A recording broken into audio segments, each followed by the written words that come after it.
好像不止啊，我看了一下，好像10%了。一个礼拜可以跌10%，那一年你赚4%有比较划算吗？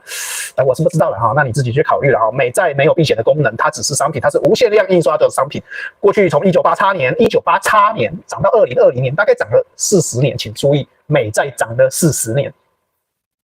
所以人寿保险公司错赛了。如果下跌上涨超过40年，那是不是？上涨超过40年，那是不是下跌要来个10年也是正常的，15年也是正常的？也就是说，大量的人寿保险公司那些年买债券的又要赔钱了，继续赔，一直赔，可能会赔10年了哈，现在才赔4年嘛，大家有耐心一点哈，这个是有计算数字的。换句话说呢，如果你用元大美债或者是国泰美债来看的话，它的极限值在哪里呢？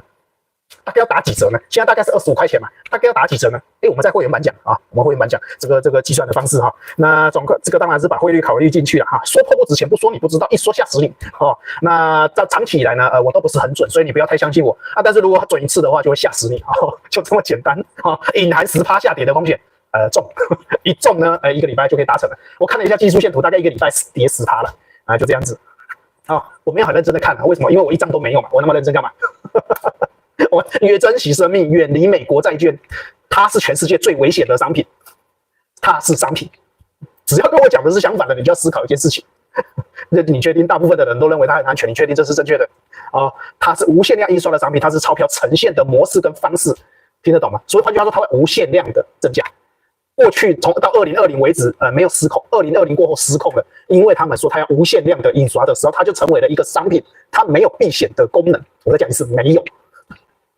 而且下跌的几率比上涨的几率还要高。然后如果你要操作的话，只能操作期货，但是你操作期货又要做多空锁定，然后领配息，这样才是安全的，因为这样配息就有杠杆，你的杠杆的利息是别人的10倍，这样你听得懂吗？